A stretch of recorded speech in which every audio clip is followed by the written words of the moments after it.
Yo,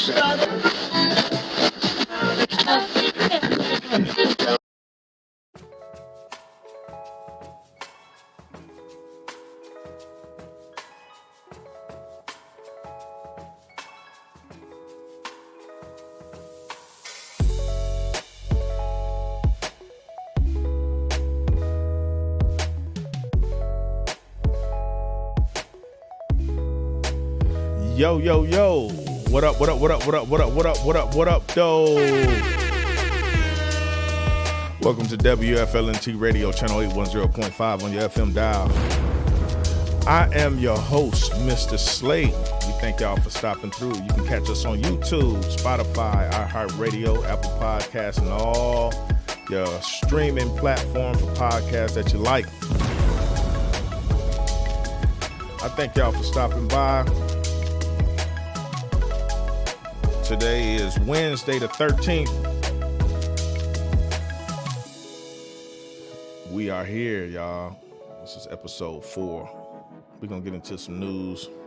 Le silence est un luxe rare. Y'all know what it is. It's a TAGT Studio production. What up, what up, what up, what up, what up, what up, what up, what up, what up, what up, what up, what up, though?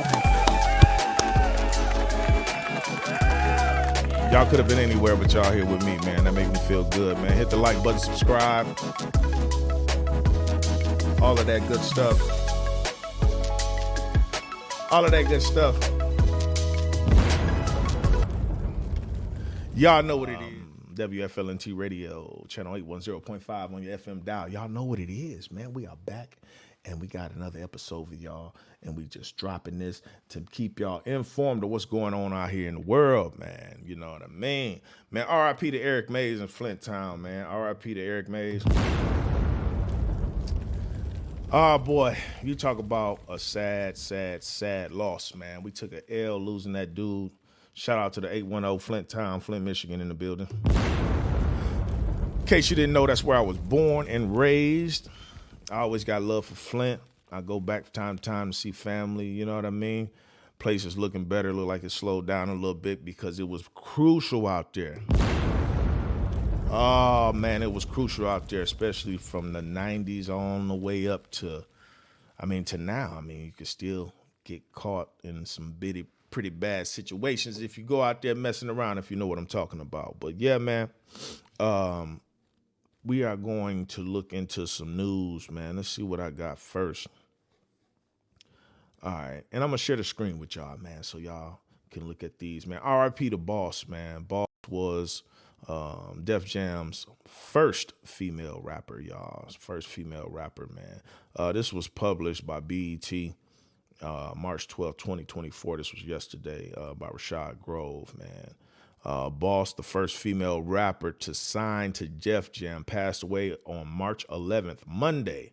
Hip Hop DX reports she was 54 years old. Houston rap icon Bun B confirmed the news on Instagram as he paid tribute to the groundbreaking Detroit MC. Shout out to her, man. R.I.P. to the Boss. If you was in hip hop in the 90s, man, Boss was the stuff, man. She had a few hits, you know what I mean? But she definitely did her thing out there on the scene, man. So R.I.P. to Boss, man. You know what I mean? Moment of silence for her.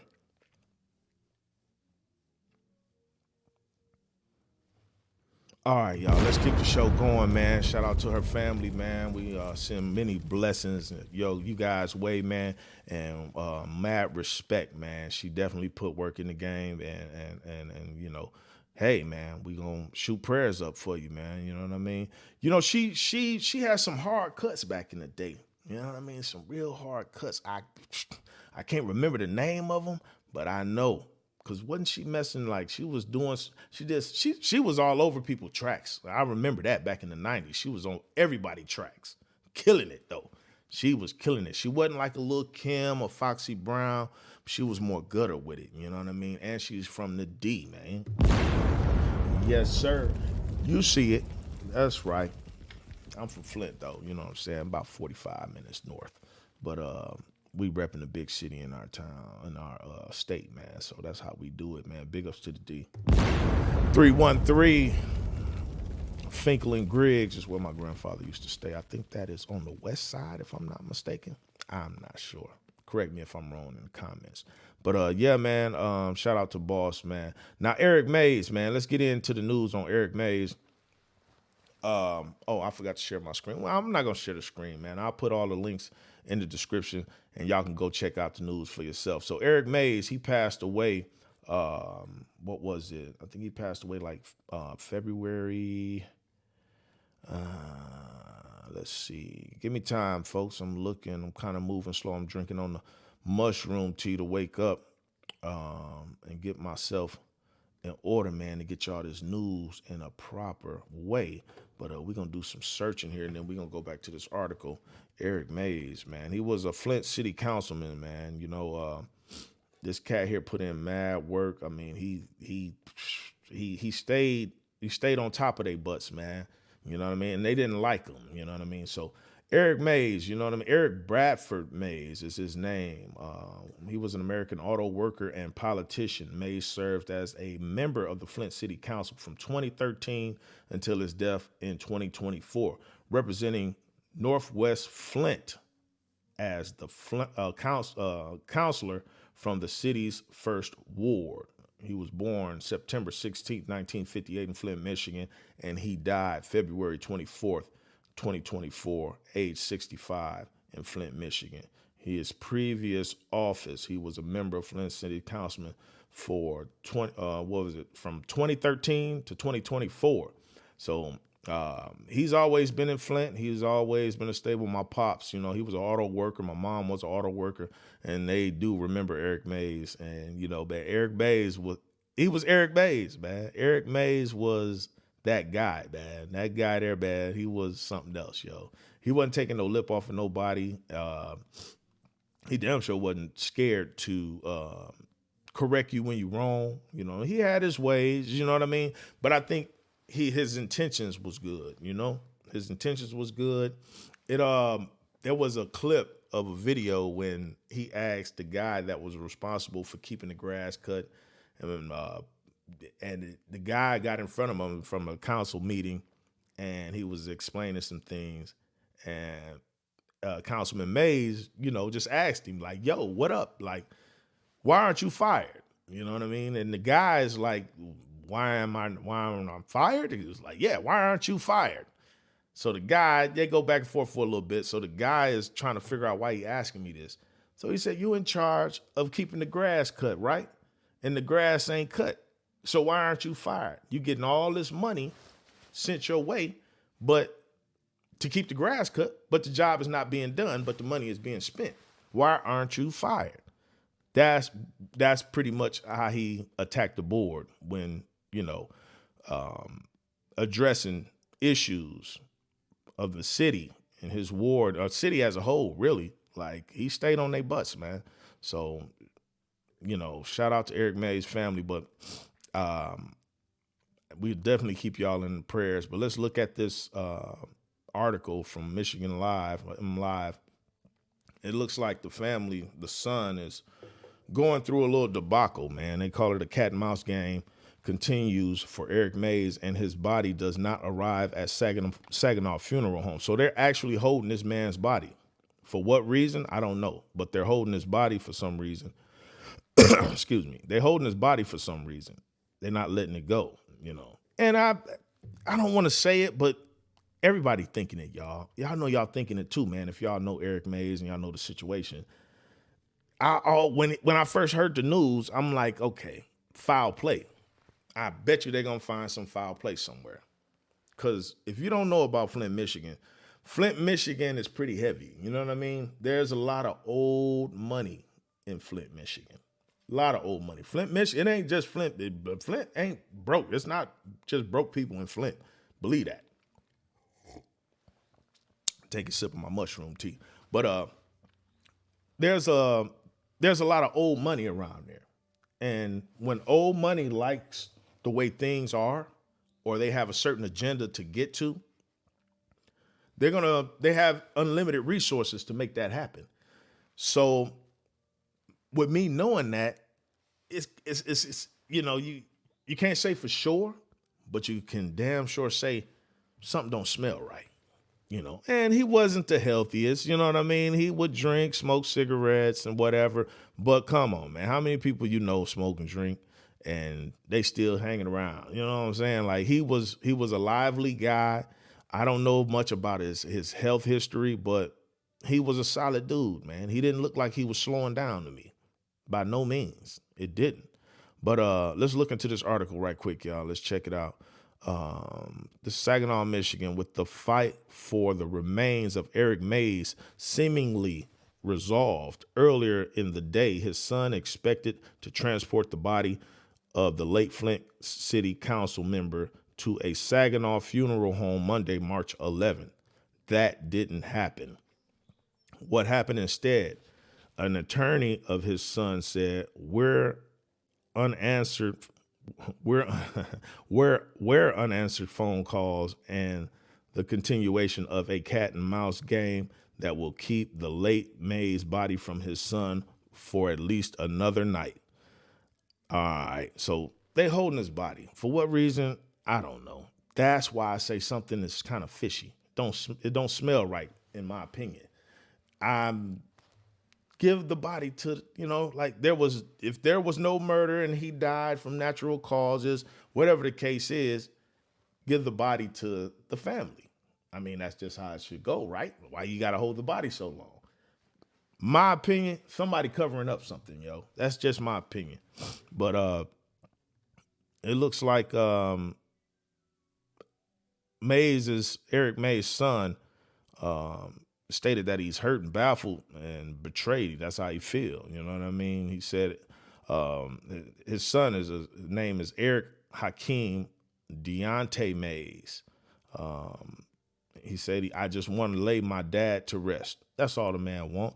The younger Mays earlier on Monday announced his intentions to schedule his father's funeral at Paradise Funeral Chapel at 3100 South Washington in Saginaw. Why in Saginaw, though? I mean, at the end of the day, man, it's up to the family. It's not up to you. But that man was Flint. That he had bedrock blood all through his veins. And, in my opinion, I just think it would be right to, but I don't want to touch on that because it's sensitive, all due respect. I'm not going to touch on that. But I really, he was Flint bound, man. Saginaw, I don't know. But he may have some certain ties to Saginaw that we don't know about. Let's go on. The announcement came hours after he seemingly ended a dispute with a group of family members who attempted to schedule a since-canceled funeral in Flint. Mays sued his aunt and 3 uncles as well as Lawrence E. Moon Funeral Home in Flint, seeking the release of his father's body to the funeral home of his choice.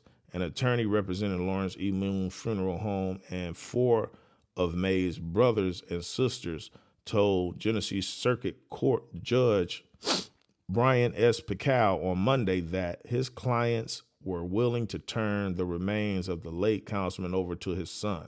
Now, wait a minute. So, I guess that explains it. He wanted to have his father's funeral in Flint, Michigan, but he wanted to make the choice. He wanted to make the choice of where he wanted to take his father. That's what it's sounding like to me. And the family disagreed. The family wanted him. Probably felt like I felt. Hey, we want him here in Flint.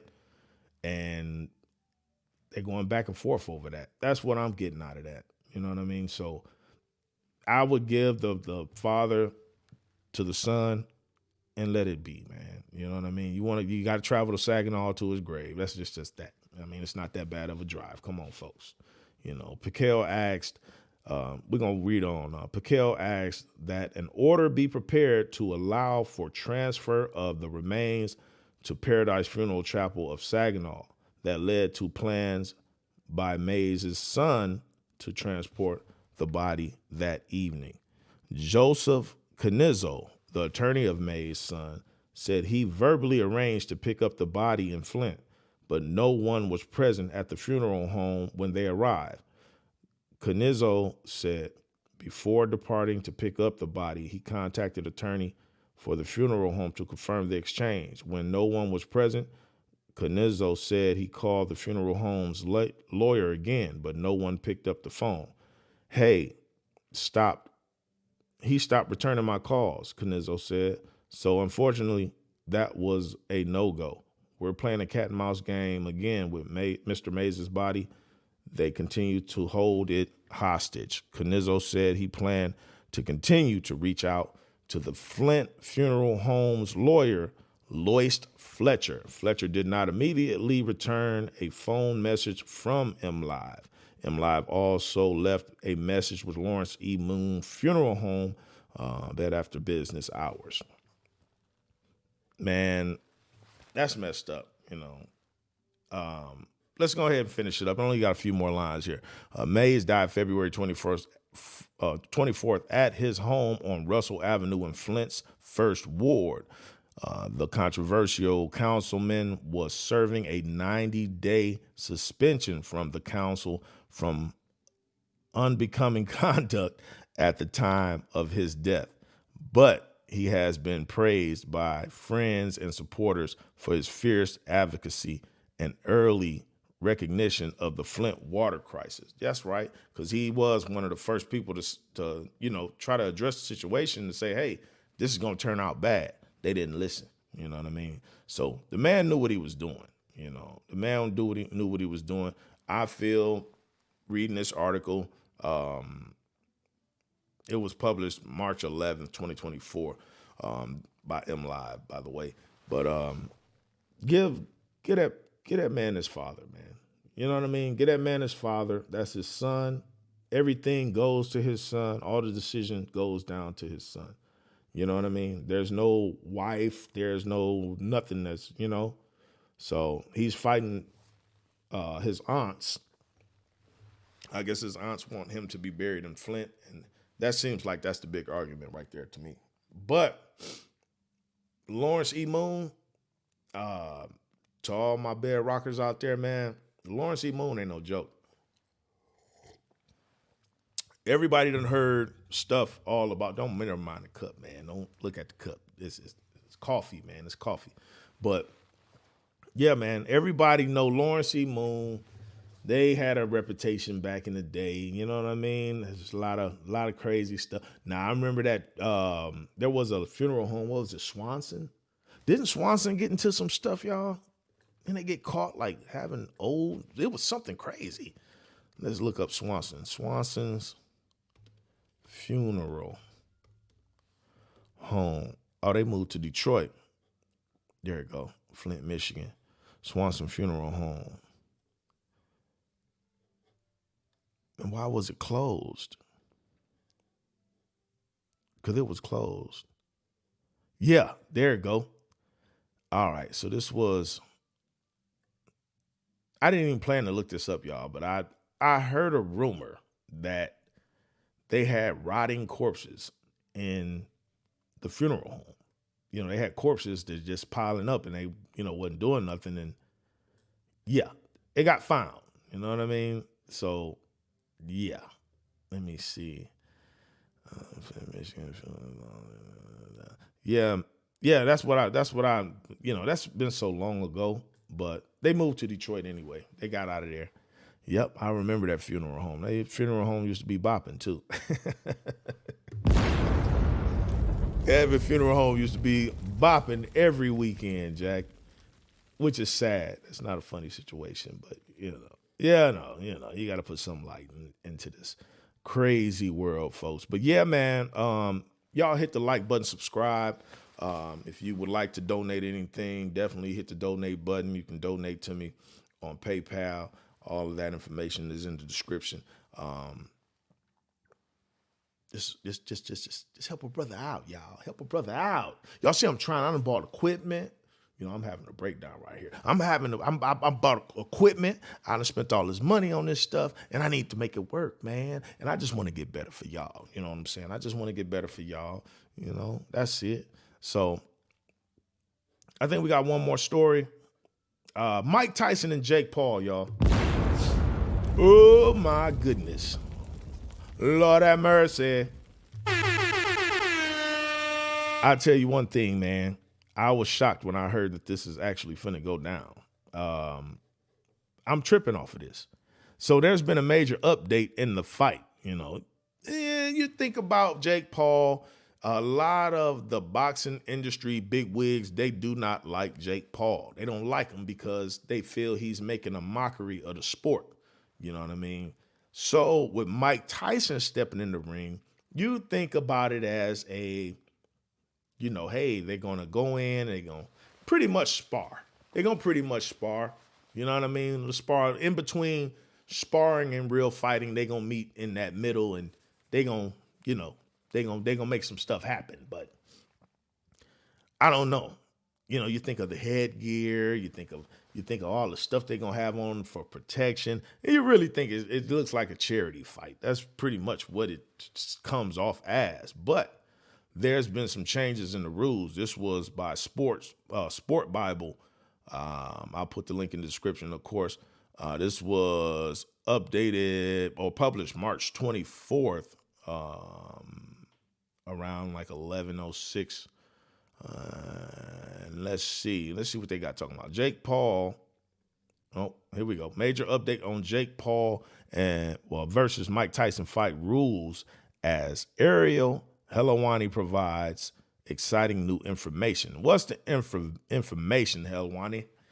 All right, let's check it out. Jake Paul is fighting Mike Tyson on July 20th in Arlington, Texas, and a huge update has been provided on the rules of the fight. What they gonna do?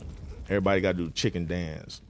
You're gonna do chicken dance before they fight. A major update on potential rules for the super fight between Jake Paul and versus Mike Tyson has been issued following on from claims made by Derek Chisora. 9-1 Paul will step into the ring with the baddest man on the planet on July 20th at the AT&T Stadium in Arlington, Texas. Instead of pay-per-view, the bout will be shown live on Netflix. That's a good looking out because they know when nobody gonna pay for that shit. Let's keep going. All right, so it'll be shown live on Netflix, y'all. So it made free for subscribers to the streaming service. So anybody that got Netflix, you're gonna be able to watch the show, man. That's good looking out. All right, but there has been plenty of intrigue over the fight. The last set of rules, it will be the last set. What? Hold on, man. Sometimes I get a little dyslexic, y'all. I get a little retarded, y'all. Hold on. All right. But there has been plenty of intrigue over the fight and the set of rules it will be consist of. That's how they wrote it. It wasn't me. All right. Tyson is one of the greatest heavyweights of all time, but Paul predominantly fights at cruiserweight. So they got a video here of him popping off. Y'all want to see the video? I think I'm gonna let y'all see the video. Let me set it up. Let me see if I can set it up first.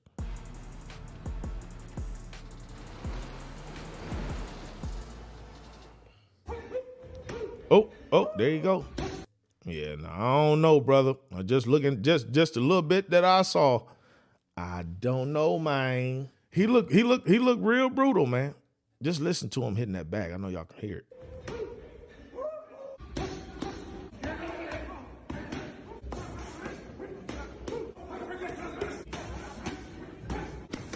Oh, man. Come on, man. All right, let's keep it going, man. All 10 of his fights have been professional, but Tyson's last bout was a 6-round exhibition against Roy Jones Jr. Get this out of here. They always got to come with the stuff to mess up stuff, don't it?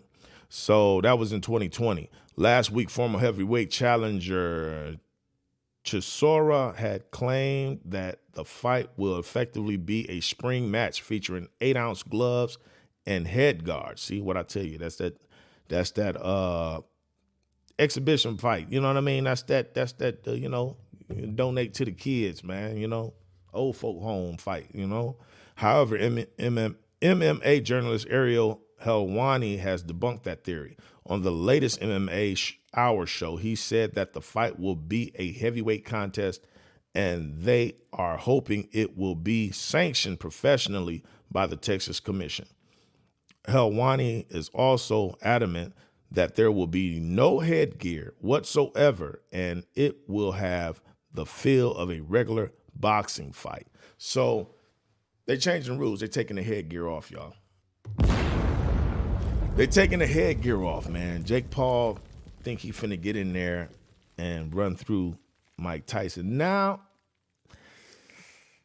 hear me out when I say this, it's still kind of, Jake Paul is, I don't know, man, but don't think that he can't knock somebody out. Yeah, I don't think he can't knock somebody out. Mike Tyson, on the other hand, his style is too aggressive, too brutal for that boy. But Mike, I haven't thought that before, and known Mike to just goof up some stuff. Now, I don't know what he be on, but he's clear-headed now. He's happy, you know what I'm saying? He's paid, you know what I mean? He don't got all that stress in his life, all that confusion, all that crazy stuff, man. He clear-headed. So he's working out, and he's always been working out. So you dealing with a monster, Jake Paul. So if you think you can go ahead and do that, I'm going to watch it. I wouldn't pay for it, though. That's just me. I wouldn't pay for it. Yeah, man. WFLNT Radio, channel 810.5 on your FM dial. Le silence est un luxe rare. I thank y'all for stopping by and just giving me 30 minutes to just cool it with y'all. I appreciate it. Le silence est un luxe rare. Much love. Hit the like button, subscribe. You know to hit the hotline, 810-553-6592. Leave a message. Also, get in touch with us in the email, mrslate810@gmail.com. That's mrslate810@gmail.com. We love y'all. Y'all stay up, man. Stay focused.